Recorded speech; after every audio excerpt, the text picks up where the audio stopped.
What is going on, you guys? I know what you're thinking. Who the hell are you? And where have you been? I recognize it's been about 4 months since my last video on the channel. Um, not happy about that at all. Like, it's honestly terrible. Um, so finally back into the good old YouTube uh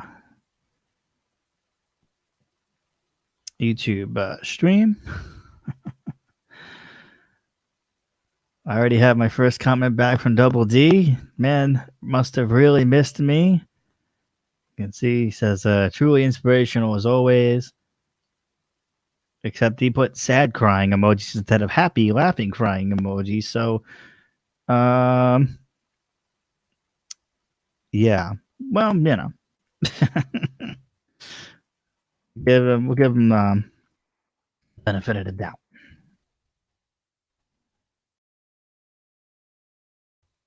Throw the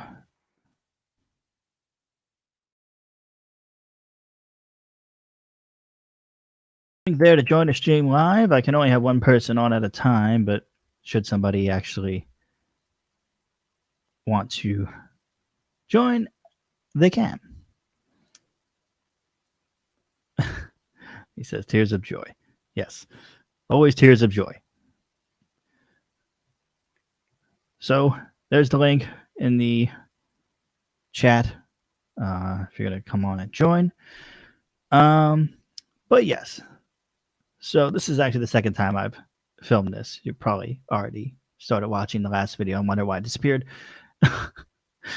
It was way too long, and I figured I can simplify the message at least a little bit. Hopefully, that's my hope anyway. So basically, I don't have a great explanation for where I've been other than just insanely busy with work and school, and I have not forgotten about the channel or my goal for making videos. What's he saying now? He wants to make sure that y'all subscribe, or he's going to come to your house and eat your cookies. Now, that's a threat of a serious man. Any man that threatens another man cookies is a serious guy. But yes, it is great to be back. Long story short. And that's just how it works sometimes. You know, even in the past, doing the channel for the last almost 2 years. This January, I think, will be 2 years of having the channel up, which is really cool. I'm up to 31 subscribers currently, which is also amazing that people haven't left. My lack of content. Oh, how's the audio, Double D? Tell me how the audio is. Because I tried to fix it, but I don't know if it's still crackling or not. Hopefully the audio sounds beautiful. I'm not crackling and sounding like I'm choking on Rice Krispies. Like the first one, apparently, when I went back and listened to it, was terrible. But that's the curse of doing things live. You know, it's kind of at the mercy of whether or not things are going to work in the moment. But I like the interactivity, so that's cool too. So I'm just trying out a new software here. You can see we're powered by the Melon. So I'm trying out new software here for this. Seems pretty cool so far. Regular videos will be resuming now that I'm done this semester of school after this week. And I'll have a lot more time to sit down and make more of the long videos. Well, not long videos. Hopefully they're going to be shorter. I promise.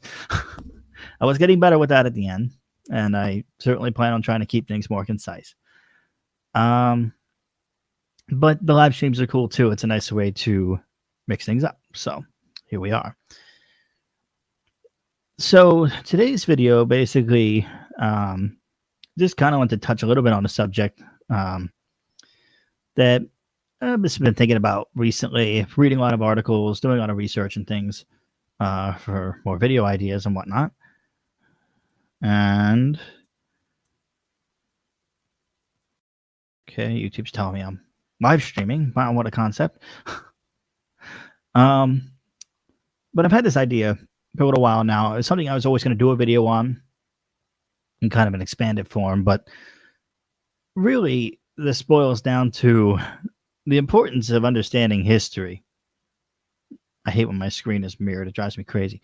Anyway, I point to things that aren't there, and the topic is right here. Long story short, it's about understanding the importance of history in general, but of course for this channel more specifically about mental health and how we have gone in the last 70 some years from not having any way of classifying disorders to having the DSM and all 5 editions of that since 1954, the development of modern medication for psychiatry, which is also something that is incredibly new since the 50s. And I think it's something that people kind of lose sight of in the world of psychiatry and whatnot, is how recent all of these developments are. These are not things that have been around for 300 years. 300 years, we were basically trepanning you and drilling holes in your head and bloodletting and things like that at your local barber. Your barber was your surgeon. It was a very different time. But in the last 70 some years, we've made all these really dramatic improvements in a very short period of time. And I've always found that aspect of the history end of things to be really interesting. And but basically this is kind of more of a little bit of a rant about the modern day neglect of history that we seem to have lately more than ever. People seem to be hell-bent on destroying the bad parts of history and in making, every reference to any bad thing that's ever happened, get rid of it. We don't want it. It's a horrible thing. And I don't like that. The thing about history, as a person who's always been fascinated by history and studied specific parts of history, is the fact that most of history is not pretty. It's not a great time much of the time. And you can't get rid of that. Even if it was offensive at the time, even if people are offended by something now, erasing history is not going to work. You can take down a statue of Robert E. Lee, a dude that's been dead for 150 some years. You're still going to learn about him in history class. Your kids are still going to learn about him in history class. You think you're going to ignore the entire Civil War that almost tore our whole country apart? No. Not going to happen. So part of my frustration as a person who loves history is just constantly seeing the fact that history tends to get pushed to the side or ignored or just not even really considered on a real level. And when it comes to the history of psychiatry in particular, like I said, since the 1950s, we've had all of these massive improvements. Everything from creation of DSM in 1954 and the constant revisions ever since then. There was one in, I believe, 1980, 1990 maybe, 1994, and then the most recent one was in 2013, the DSM-5. So we went from having no organizational, comprehensive structuring and categorization of these mental disorders and their symptoms to having all the information we have now.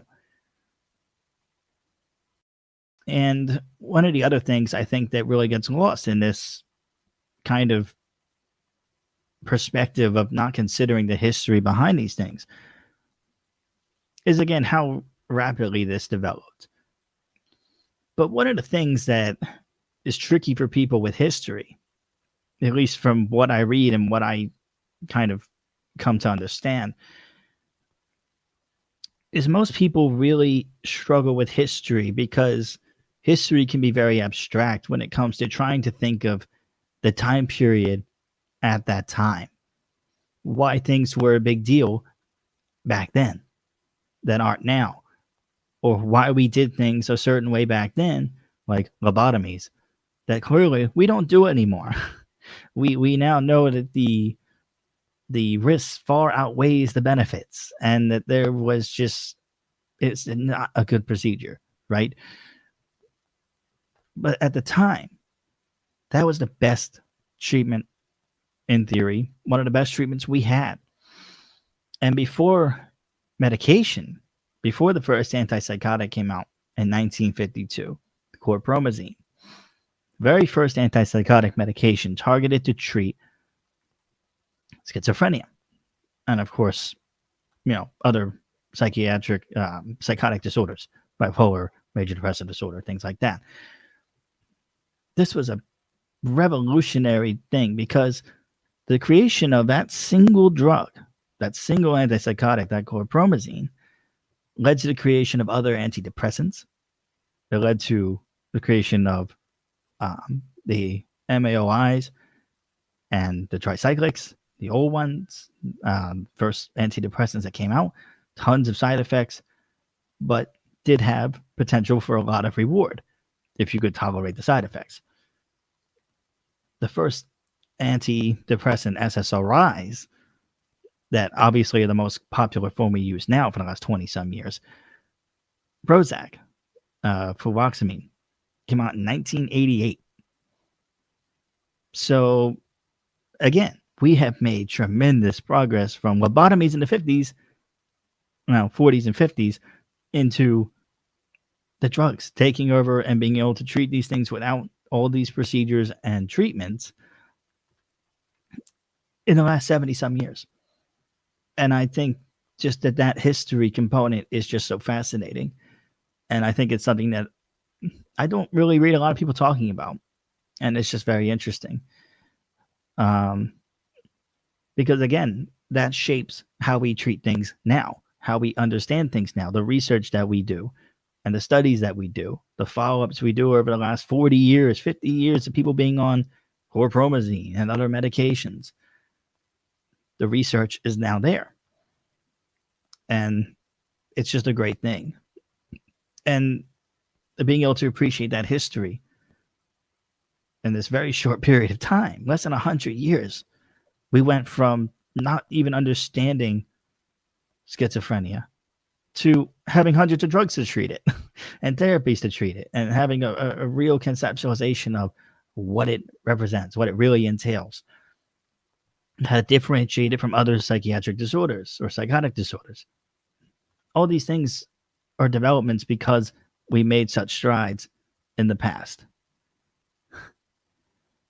So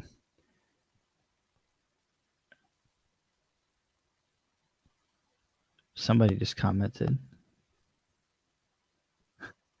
Shout out to Double D. Definitely going to subscribe. Fantastic. Yes. Thanks for your comment. And yes, Double D is a good friend of mine. And I know he's been nagging me for a long time about where are the videos. And here we are. We're finally here. I'm getting back into it. I have absolutely missed it. And I enjoy having these conversations. And I think this is really cool. So that's that. But yeah, it's really just the history is just fascinating to me. And I think that people don't really consider it. They don't really do much with the information. But when you really stop and consider it like that, it's really impressive.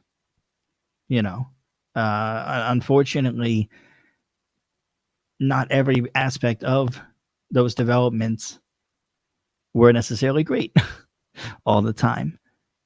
Things like the lobotomy came out of a belief, mostly from Walter Freeman, that mental illness was a physical problem with the brain, which, of course, now we also know, 70 years later, that basically, in most of the cases, there are abnormalities with the brain that cause these things. There's different levels of neurotransmitters and whatnot that are affected.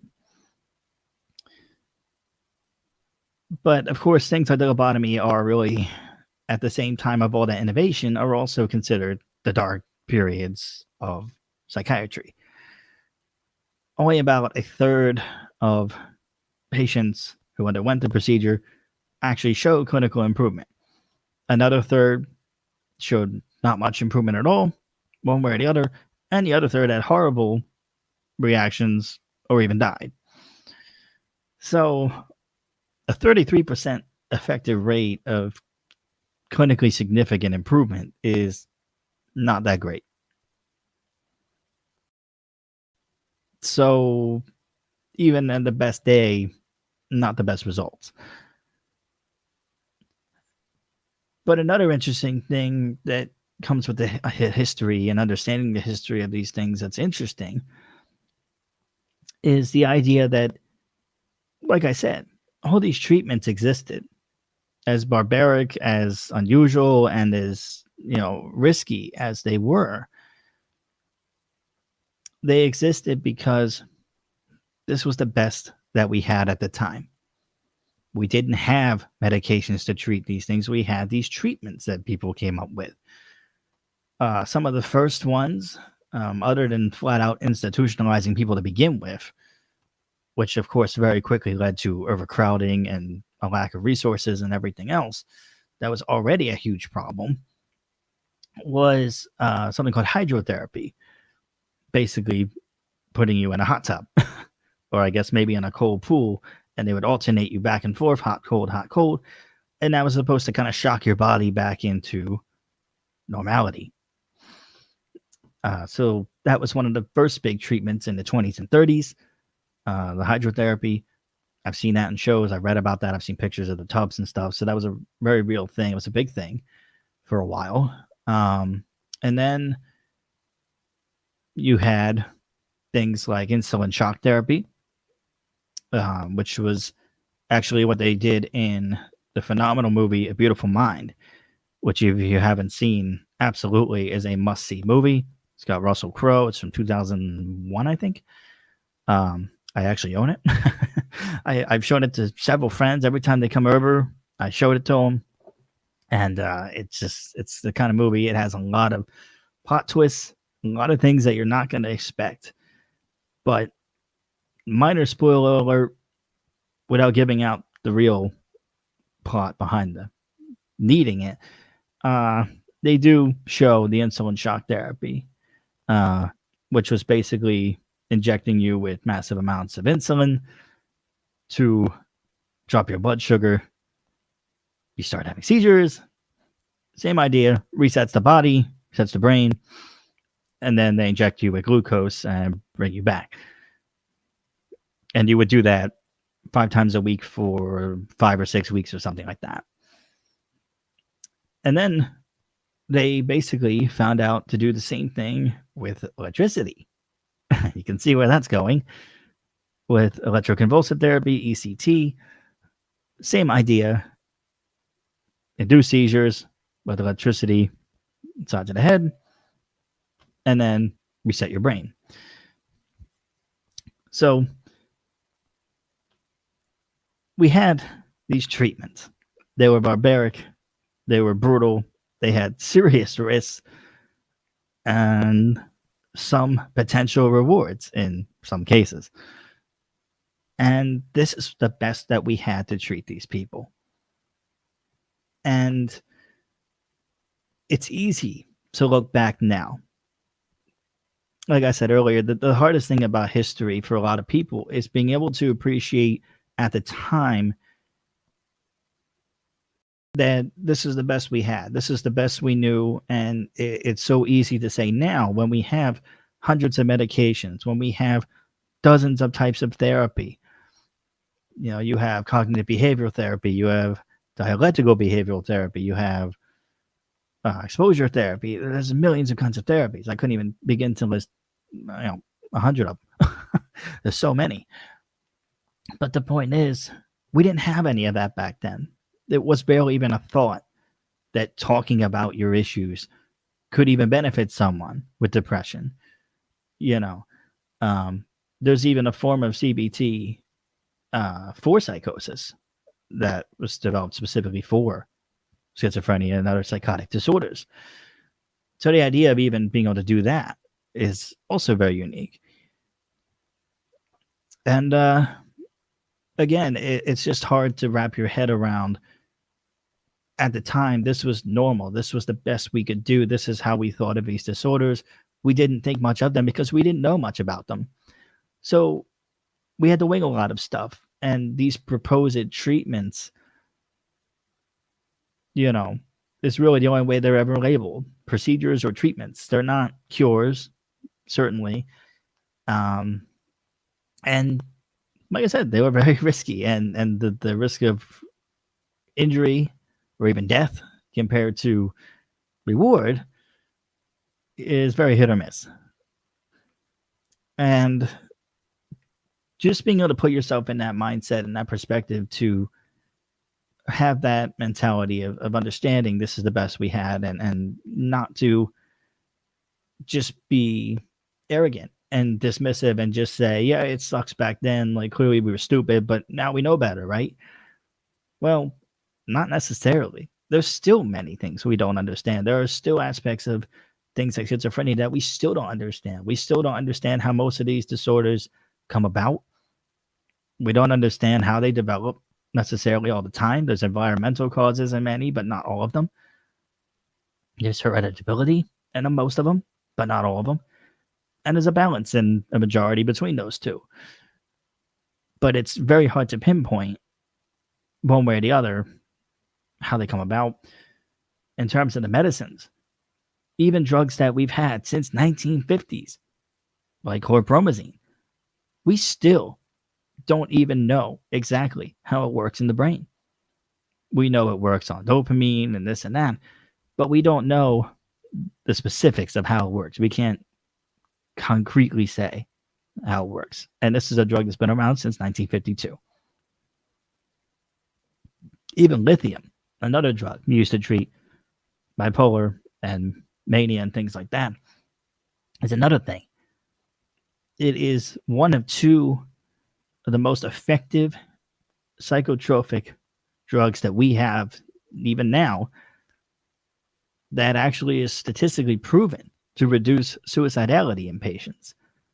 The only other drug that's FDA approved to do that is clozapine or Clozaril, which is a different kind of antipsychotic. It's actually the most risky, or just it's a treatment of last resort, basically, for schizophrenia. I don't even think it's approved for bipolar psychosis. I think it's only for schizophrenia. And it has 5 separate FDA black box warnings on it, which is the most severe warning the FDA can put on these drugs. It's incredibly complicated to be on. Your doctor has to be signed up to a special registry to even administer it to you. And even then, the pharmacy dispensing it also has to be on the registry, signing off that they gave it to you. You get 1 week's supply, and you got to go every week and get your next week's prescription. You need constant blood monitoring, which isn't uncommon with several of the antipsychotics. Lithium, you have to be on testing for. There's just a couple off the top of my head. I'm just from research. I know do require blood work just to make sure that it's not reaching a toxic level in your body. But the point is, even these medications now, they're not perfect. There are still side effects. The typical versus atypical antipsychotics, the old versus the new, basically, still have a ton of risks. They still have risks for very severe movement disorders that can be permanent. You might eventually at some point see some commercial somewhere for an antipsychotic that might talk about tardive dyskinesia with TD. And that's a very potentially dangerous and permanent movement disorder caused by long-term and high-dose use of antipsychotics. There's other things. Neuroleptic malignant syndrome is another risk with antipsychotics. And even with other kinds of antidepressants, you can get things like serotonin syndrome, which could potentially kill you as well. There's just a lot of side effects, even with the newer ones, even with ones that have really good research and really good reports, you can have some horrible side effects. And it just is what it is. I was on Abilify 3 years ago. And as I talked about in one of my earliest videos on some of the medicines I've been on, I tried to kill myself on it. I mean, it was horrible. I was having these panic attacks every day. I couldn't work. I'd have to go out to my car and just sit there and just ride it out for like an hour every day. I was already getting them here and there, but this was every single day for the 4 or 5 months I was on that medicine. I put myself in an inpatient clinic for 8 days. I got off the medicine and then I was fine. But it took me like an entire month to wean off of it and get it out of my system before I stopped being a shaky, twitchy, anxious mess. And it was terrible. So, and that was on a new one I read reviews left and right, aripiprazole, Abilify. It's great. It helps me. It's a phenomenal drug. It's only been FDA approved since 2004. And even then, I had horrible reactions to it. And when I look at my genetic testing that I've done since then, pretty much every drug I've been on so far has been marked do not touch. So it just goes to show medicine works differently on every person. And every therapy is going to work on different people differently. It's really tricky to treat these disorders. I have one friend that I kind of talked into getting into therapy without going into, real details. It's her life, not my story to tell. But I got her into therapy for anxiety and depression and things. And, she was really struggling. And, we talked a lot about stuff. And, she decided to be super brave and go see a therapist. Super proud of her. And that was about 6 months ago or so, maybe a little bit longer. And she's doing much better. She got put on her first antidepressant, sertraline, Zoloft, and it's worked for her right out of the gate. First one. I've been on 14 medicines the last 3 years, and really none have worked. So it just goes to show some people, things work a lot better for than others. The important thing is don't lose hope. Keep trying new things. Don't be afraid to tell your doctor, I want to try something different. This isn't working, or I'm having side effects. If you're having side effects, but you're not having a benefit that outweighs the side effects that you can live with and tolerate that don't really negatively affect your life, then switch on something else. You can always lower the dose or switch to something else. You shouldn't have to settle for side effects and negative outcomes waiting for 3 months, 4 months of being on a medicine to see if it's going to have a positive effect. So this is kind of my little rant on the importance of appreciating history in everyday life, as well as, of course, in this case, specifically psychiatric conditions and how we classify them and how we're constantly learning more and more and more about how to conceptualize them, how to differentiate them, how to categorize them. Things that are combined, like autism spectrum disorder, and the previous DSM-4, they came out with all the other terms, the Asperger's and the pervasive developmental disorder, I think it's called PDD. They had all these other classifiers, that we would think of high functioning for Asperger's and things like that. Well, in the last DSM in 2013, they took all of those and just combined them as one autism spectrum disorder. So they're constantly doing things like that in the new DSM. There were several things that they changed and grouped together and reorganized from the previous versions, which you can just read about online. But the point is, we're always learning more. And I just think that that's just a really important thing to know. And a good thing to keep in mind. And just remember, these things are pretty new. There are still many things we don't understand about the medicines, many things we don't understand about the disorders themselves. And ultimately, it's a lot of trial and error for most people, most of the time. But you just got to stick with it and just try to have that open mindset of this stuff is not as old as you would think. And appreciate that history. Appreciate the progress we've made in such a short time. But also remember, there was a lot of negative outcomes and people that died and had horrible life-altering issues with these treatments and with these medications to get to the research and have the knowledge that we have now. But don't ever give up on the history. Don't ever dismiss the history, because the history back then, as barbaric and crude and insane as it sounds, is how we have what we have now. And that's all of history. Most of history is not pretty. It's not a good time. It's wars, it's famine, it's natural disasters, it's destruction, and just the worst conditions. It's not often pretty. So when we do have new medicines coming out and new treatments coming out and a better understanding and more education, more awareness around things, these are all steps in the positive direction. But trying to remove history and trying to focus on the good and leave the bad behind, that's the definition of history. It's a tug and war, the good and the bad. The good, the bad, the ugly. Planet Earth as a whole. It's just the kind of thing, it's really discouraging to see people trying to remove bad history.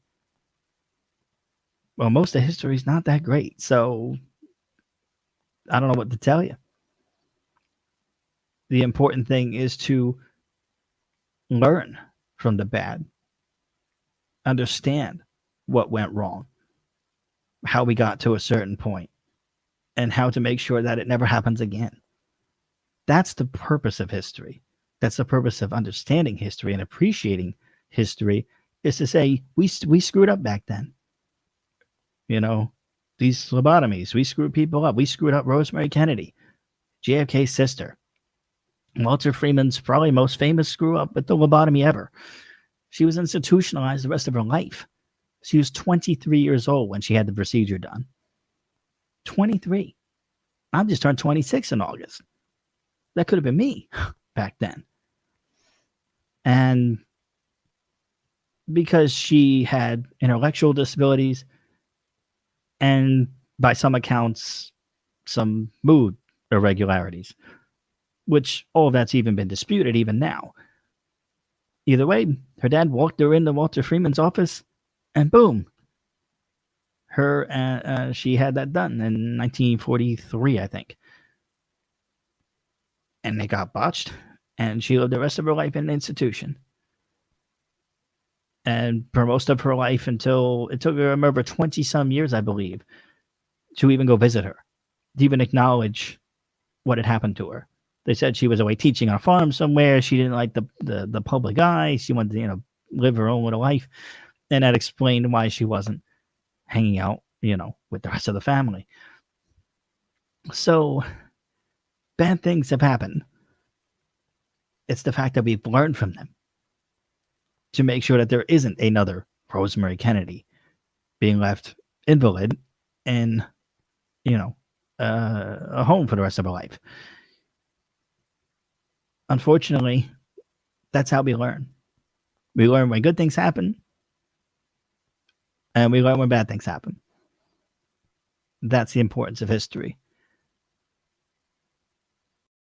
So that's my rant on history and the psychiatric history of the DSM and medications and these treatments. It's always interesting. Definitely read up on it if it's something that interests you or you want to learn more information. But it's just fascinating. But again, being able to understand and really put yourself in the mindset of this is the best that we could do.